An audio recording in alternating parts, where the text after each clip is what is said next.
Hello friends, जय Jagannath. Welcome to my channel Sanjh passion. Friends, मु आज आपंकी आमर से शुभ प्लांटी नहीं कि आसी जोटा कि आमर ए वर्षा सीजन रे पूरा भरी भरिकी फूल देव। हाँ फ्रेंड्स, आपण मान गछरे ए अपराजिता फूल फुटिलानी ना? जदि न फुटी किछि चिंता करिवार नहीं फ्रेंड्स। मु आज आपण मानकर अपराजिता गछ पाइंकी गोटे बढ़िया होममेड फर्टिलाइजर नहीं कि आसी जार नाम देइछि पंचामृत। पंचामृत जमती खाइले आम देह मन पवित्र हो जाए आम देह को किछि विटामिन मध्य मिलता है फ्रेंड्स। सेमिति किछि परिवार चोपा आउ आमर किचन रु मिलुथिबा किछि जिंस को मिक्स करी मु बनैछि गोटे घरे सार जहाको आमे आमर ए अपराजिता गछरे देले मो गछ भली एते बड़ बड़ फूल फुटिब आउ कलरफुल फूल मध्य फुटिब आउ बहुत सारा फुटिब। फ्रेंड्स देखंतु एही हेउची मोर सेई पुराना अपराजिता प्लांट जहाको मो आपनकु बहुत थर मोर वीडियो रे देखैछि। फ्रेंड्स मु याको कटिंग कर देइथिली ता सेई वीडियो मध्य आपण मानकु देखैछि।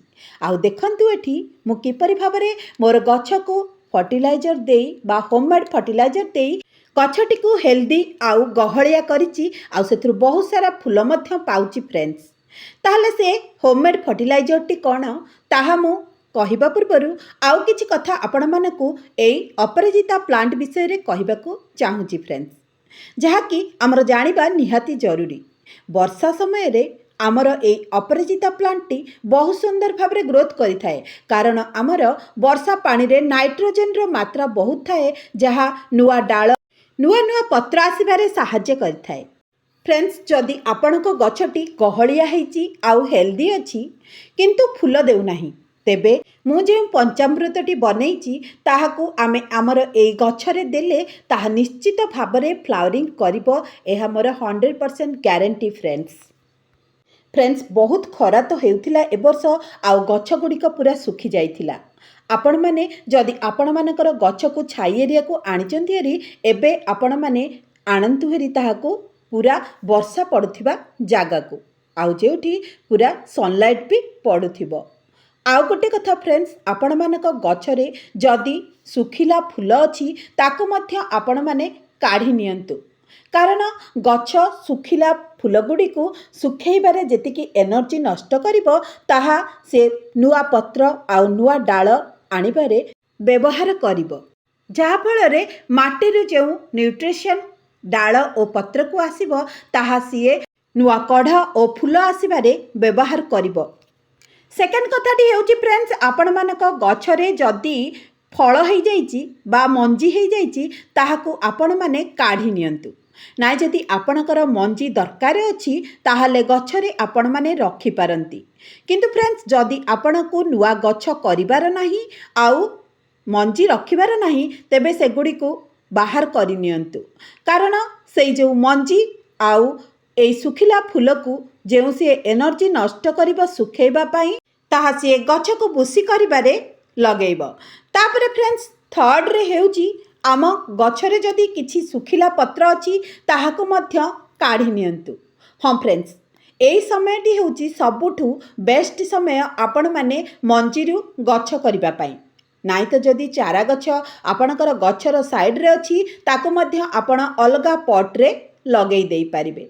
ए देखंतु फ्रेंड्स जो मंजी गुड़िक होइथिला मु से गुड़ी को रिमूव कर नेउची कारण मोर मंजी रखिबार ही नाही। 4 नंबर कथाटी हेउची फ्रेंड्स आपण माने आपणक पॉटर जो माटी अछि ताको चेक करि नियंतु ताहाको आपण माने सार देबा पूर्वरु टिके खुरसेई दियंतु। हाँ फ्रेंड्स मन रखंतु ए जो लिक्विड फर्टिलाइजर टी मु मोर ए गछरे देपी ताहा पूर्वरु मु 2 दिन पूर्वरु पानी देई नाई मो गछरे आपण माने से मिट्टी को पूरा सुखिला रखिबे जहा फଳରେ कि आमे जो सारटी दबा ताहा भल भाबरे काम करिवो।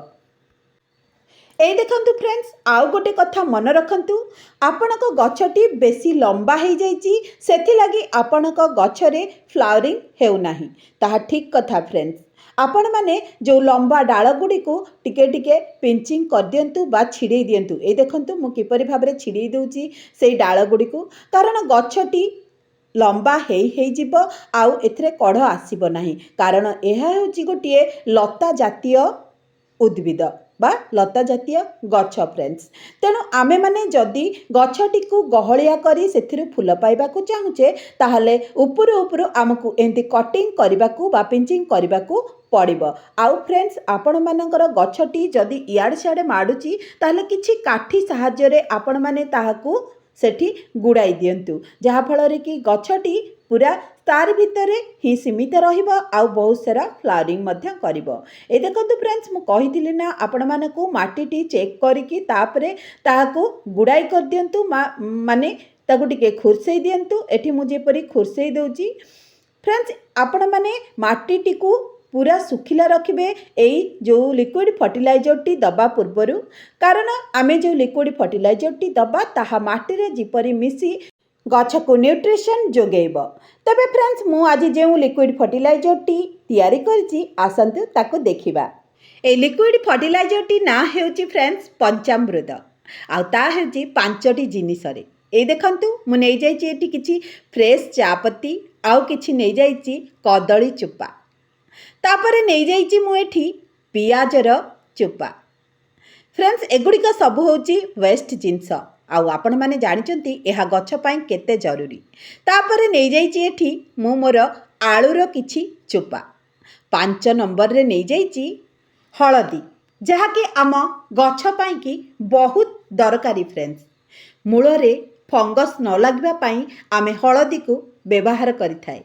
ଆଉ ଏଇ ଚାପତି, କଦଳୀର ଚୋପା, ପିଆଜ ଚୋପା ଆଉ ଆଳୁ ଚୋପା, ଏଥିରେ କ'ଣ ଅଛି ଯାହାକି ମୁଁ ମିକ୍ସ କରିକି ଏହାକୁ ଗୋଟେ ଲିକ୍ୱିଡ଼ ଫର୍ଟିଲାଇଜର ବନେଇଛି। ଫ୍ରେଣ୍ଡସ୍, ଚାପତିରେ ନାଇଟ୍ରୋଜେନର ମାତ୍ରା ବହୁତ ଥାଏ, ଯାହା ଆମ ଗଛରେ ନୂଆ ପତ୍ର, ନୂଆ ଡାଳ ଆଣିବାରେ ସାହାଯ୍ୟ କରିଥାଏ ଆଉ ଚେରକୁ ମଧ୍ୟ ସୁସ୍ଥ ରଖିଥାଏ ଫ୍ରେଣ୍ଡସ୍। ତାପରେ ମୁଁ ଯେଉଁ କଦଳୀର ଚୋପା ନେଇଛି ସେଇଟା ହେଉଛି NPKର ମାତ୍ରା ବହୁତ ଥାଏ। ଆପଣମାନେ ଜାଣିଛନ୍ତି ଏଥିରେ ପୋଟାସିୟମର ମାତ୍ରା ବହୁତ ଥାଏ। ପୋଟାସିୟମ ଆମ ଗଛରେ ଫୁଲ ଆଉ କଢ଼ ଆଣିବାରେ ସାହାଯ୍ୟ କରିଥାଏ। ପିଆଜରେ ମଧ୍ୟ NPKର ମାତ୍ରା ବହୁତ ଥାଏ ଆଉ ଆଳୁ ଚୋପାରେ ମଧ୍ୟ। ତେଣୁ ଏହା ହେଉଛି ଗୋଟେ କମ୍ପ୍ଲିଟ୍ ସାର ଆମ ସବୁ ଫ୍ଲାୱରିଂ ପ୍ଲାଣ୍ଟ ପାଇଁ ବା ସବୁ ଫୁଲ ଗଛ ପାଇଁକି। ଆପଣମାନେ ଯେ ଖାଲି ଅପରାଜିତା ଗଛରେ ଏଇ ସାରଟିକୁ ଦେବେ ତା ନୁହେଁ ଫ୍ରେଣ୍ଡସ୍, ଆପଣମାନେ ଏହାକୁ ସବୁ ଫୁଲ ଗଛରେ ଦେଇପାରିବେ। ହଁ ଫ୍ରେଣ୍ଡସ୍, ଦେଖନ୍ତୁ ମୁଁ ତାକୁ ଗୋଟେ ଗ୍ରାଇଣ୍ଡିଂ ଜାରରେ ନେଇଗଲି ଆଉ ତାକୁ ଏଠି ଗ୍ରାଇଣ୍ଡିଂ ଭଲରେ କରିଦେଇଛି। ଆପଣମାନେ ପୁରା ପାଲିସ୍ କରି ତାକୁ ଗ୍ରାଇଣ୍ଡିଂ କରିନିଅନ୍ତୁ ଆଉ 2 ମଗ ପାଣିରେ ଫାଷ୍ଟ ତାକୁ ଗୋଳି ଦିଅନ୍ତୁ। ଦେଖନ୍ତୁ ମୁଁ କିପରି ଭାବରେ ତାହାକୁ ଗୋଳି ଦେଉଛି। ଫାଷ୍ଟ ଏହାକୁ ଭଲ ଭାବରେ ମିକ୍ସ କରିନିଅନ୍ତୁ। ମୁଁ ଏହାକୁ ଫ୍ରେଣ୍ଡସ୍ ବଡ଼ ପଟ୍ରେ ଦେବି ବୋଲି ଏତେ ସାରା ନେଇଛି, କିନ୍ତୁ ଆପଣମାନେ ଯଦି ଛୋଟ ପଟ୍ ଏମିତିକି 10ରୁ 12 ଇଞ୍ଚ ପଟ୍ରେ ଥିବା ଗଛରେ ଦେବାକୁ ଚାହୁଁଛନ୍ତି ତାହେଲେ 2ରୁ 3 ଚାମଚ ଆପଣମାନେ ନେଇପାରିବେ ଏହାର ମିକ୍ସକୁ। ତାପରେ ବହୁତ ସାରା ପାଣି ଦେଇ ସେଥିରେ ମିକ୍ସ କରିଦିଅନ୍ତୁ। ଏଇ ଦେଖନ୍ତୁ ଫ୍ରେଣ୍ଡସ୍, ମୁଁ ଯେଉଁ 2 ମଗ ପାଣିରେ ତାକୁ ମିକ୍ସ କରିଥିଲି ସେଥିରେ ଆହୁରି ବହୁତ ସାରା ପାଣି ମୁଁ ଦେବି। ଏମିତିକି ମୁଁ ବାଲ୍ଟି ଭରିକି ପାଣି ଦେବି, କାରଣ ସେଇ ଲିକ୍ୱିଡ଼ ଫର୍ଟିଲାଇଜରଟି ଯେପରି ପୁରା ପତଳା ହେବ।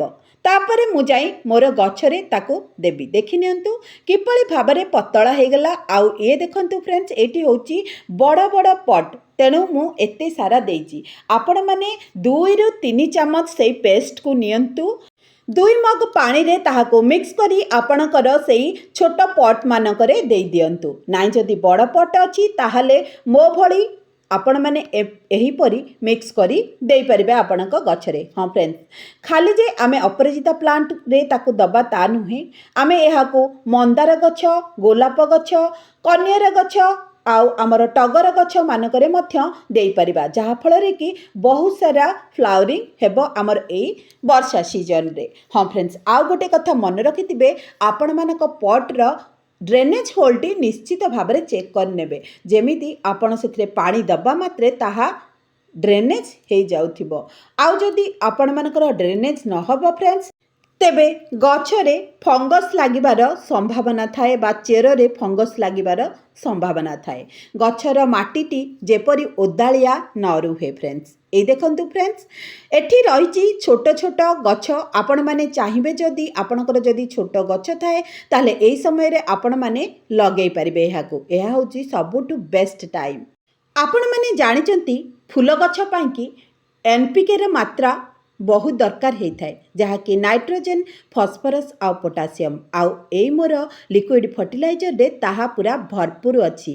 ଆପଣମାନଙ୍କୁ ଫୁଲ ଦେବାରେ ଏହା ସାହାଯ୍ୟ କରିବ।